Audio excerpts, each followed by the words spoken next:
Assalamualaikum warahmatullahi wabarakatuh. Di sini saya akan menjelaskan beberapa materi mengenai sistem keamanan komputer. Sebelumnya perkenalkan, nama saya Valentin Webrian Saputra, NPI 14619000236. Di sini saya akan menjelaskan mengenai security management practice, kemudian information security management system, kemudian yang ketiga access control system dan metodologi, dan keempat kriptografi, dan yang kelima information system security. Materi kita mulai dari security management practice. Apa itu security management? Yakni proses manajemen dalam melindungi informasi dan IT service pada tingkat keamanan tertentu. Identifikasi aset dan pengembangan keamanan dalam implementasi kebijakan, standar, guidelines, dan prosedur. Praktik manajemen, analisa resiko, dan klasifikasi data atau ACTI. Kemudian tujuan dari security management practice itu sendiri untuk mempelajari cara untuk mengidentifikasi aset perusahaan, terutama informasi aset. Berikut cara terbaik untuk menentukan tingkat keamanan pengamanannya serta anggaran yang patut untuk implementasi keamanannya. Faktor penting perlindungan informasi. Yang pertama, confidential atau keberhasilan, pencegahan terhadap usaha yang melanggar otorisasi kemudian mengakses atau menyebarkan informasi sensitif dan rahasia. Kemudian integrity atau keutuhan, pencegahan terhadap modifikasi data oleh orang yang tidak berhak atau perubahan yang tidak diotorisasi, konsisten data atau informasi eksternal dan internal. Yang terakhir, availability atau ketersediaan, yakni menjamin informasi atau service tetap ada saat diperlukan. Tugas seorang security management. Jadi tugas security management itu melindungi informasi, bertanggung jawab untuk melindungi informasi terhadap insiden keamanan, kemudian mengikuti prosedur ini berhubungan dengan kebijakan atau strategi dan operasional.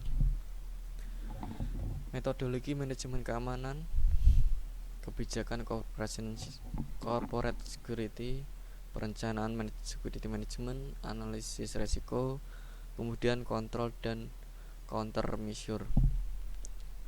Materi yang kedua, information security management system. Sejarah ISMS itu sendiri.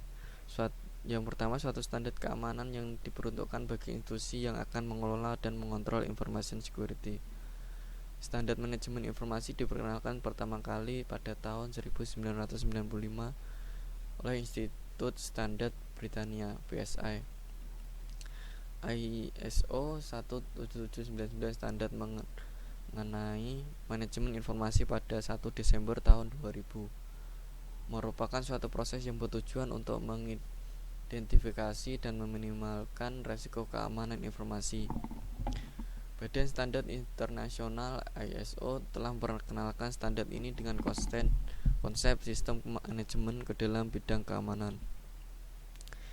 Establish ISMS, yakni mengidentifikasi ruang lingkup, mendefinisikan kebijakan keamanan informasi, mendefinisikan cara melakukan analisa resiko, mengidentifikasi resiko, melakukan analisa dan evaluasi resiko, kemudian mengidentifikasi dan evaluasi cara untuk penanggulangan resiko, memilih kontrol yang diambil dari objektif kontrol, meminta persetujuan manajemen terhadap sisa kontrol, meminta otorisasi perintah manajemen untuk melaksanakan ISMS, kemudian membuat statement of applicability. Sejarah ISO itu sendiri ini sudah.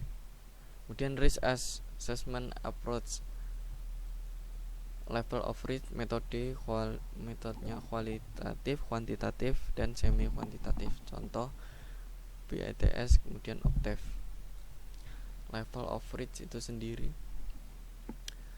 inherent risk dari 1 sampai 20 ini termasuk low, risk levelnya diterima, action plan-nya kosong.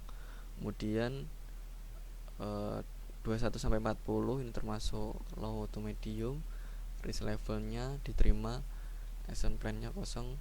Dan 31 sampai 60 termasuk medium, risk levelnya tidak diterima, action plan-nya yakni dihilangkan, dikurangi atau dipindahkan. Kemudian 61 sampai 80 termasuk medium to high, risk levelnya tidak diterima, action plan dihilangkan, dikurangi, dipindahkan. Dan 81 sampai 100 ini termasuk high, risk levelnya tidak diterima, dihilangkan, dikurangi, dipindahkan. Prinsip-prinsip keamanan aset within scope, threat to access, vulnerabilities, kemudian impact. Materi selanjutnya access control system dan metodologi. Apa itu access control system? Access control system adalah jantung dari keamanan karena hal tersebut akan memberikan kemampuan untuk mengizinkan pengguna yang berwenang saja, program, sistem, proses, ataupun akses sumber daya. Tujuannya yakni untuk mempelajari mekanisme dan metode yang dipergunakan para administrator atau manajer untuk mengontrol apa yang boleh diakses user, termasuk apa yang boleh dilakukan setelah autentikasi dan otorisasi, termasuk pemantauannya. Implementasi access control system ini administrative control, policies dan prosedur, kemudian lexical control, password, physical control, electric doors. Hal yang dilindungi access control: data, tampilan, modifikasi atau penyalinan yang tidak sah, dan sistem, penggunaan modifikasi atau penolakan layanan yang tidak sah. Network OS, hampir setiap sistem operasi jaringan didasarkan pada infrastruktur fisik yang aman. Administrative access control yakni awareness training, background check, separation of data, split knowledge, kemudian policies, data classification, effective user registration, termination procedure, change control procedure. Physical access control yakni word, look, strap, ID banding, CCTV, sensor, alarm, biometrik, dan selanjutnya. Materi selanjutnya kriptografi. Apa itu kriptografi? Ini kriptografi berasal dari bahasa Yunani yang berarti kriptos dan grafin. Kriptos berarti rahasia atau tersembunyi, sedangkan grafin artinya menulis. Jadi, secara umum kriptografi merupakan proses menulis atau menyampaikan pesan secara rahasia dan tersembunyi. Proses kriptografi. Plain text, yakni plain yang belum dienkripsi. Kemudian langkah selanjutnya enkripsi, menghasilkan key, merupakan kunci untuk melakukan enkripsi. Enkripsi itu sendiri adalah proses merubah nilai. Kemudian dilanjutnya ciphertext, merupakan hasil dari plain text yang sudah dienkripsi. Kemudian dekripsi, yakni proses mengembalikan nilai. Key-nya merupakan kunci untuk mengembalikan nilai atau dekripsi.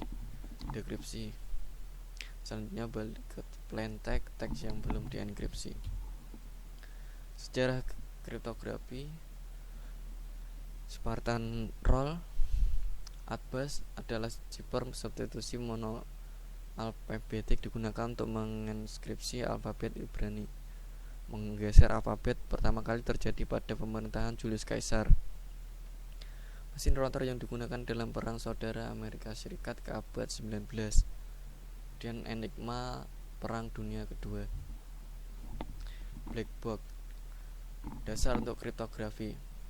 Ini ada XOR, permutas, dan substitusi. XOR yakni apabila input pertama 0, kemudian input kedua 0, maka outputnya juga 0. Kemudian input yang pertama 0 dan input yang kedua 1, maka hasil atau outputnya 1.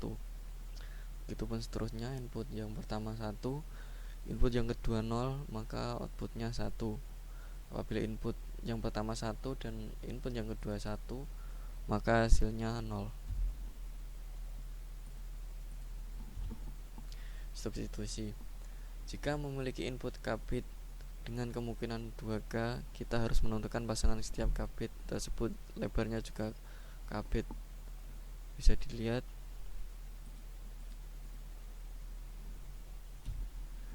permutasi. Untuk setiap bit dari input ke bit, setiap bit ditukar posisinya ke tempat lain. Misalnya, bit keempat dari input menjadi bit kelima, lalu bit ketujuh dari input jadi bit kedua. Ini bit ke-1 menjadi bit keempat, kemudian bit ke-7 menjadi bit kedua. Materi yang terakhir, Information System Security. Prinsip-prinsip keamanan, yakni less privilege, hak akses yang tidak lebih dari yang butuhkan. Defend in depth, keamanannya berlapis. Kemudian choke point, keluar masuk hanya satu gerbang. Weakest link, mengetahui letak terlemah. File safe stand, jika rusak kembali ke settingan aman. Universal participation, semua orang terlibat dalam proses security.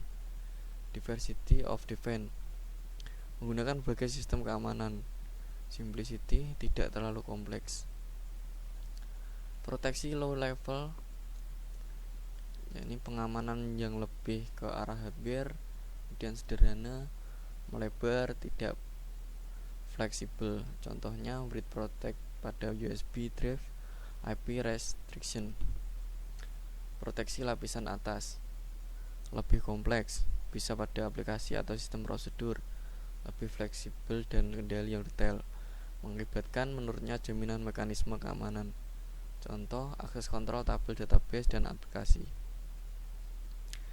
Sertifikasi dan akreditas. Yang sertifikasi, evaluasi menyeluruh terhadap fitur security sistem informasi dalam rangka proses akreditasi bahwa desain dan implementasi sistem informasi itu telah memenuhi persyaratan tertentu. Kemudian akreditasi, pertanyaan formal dari Designated Approving Authority bahwa sebuah sistem informasi disetujui untuk beroperasi pada mode tertentu, kontrol dan pengaman tertentu, dan resiko tertentu. Terima kasih. Cukup itu yang bisa saya sampaikan mengenai beberapa materi yang kita bahas ini. Sebelumnya mohon maaf apabila ada salah kata. Assalamualaikum warahmatullahi wabarakatuh.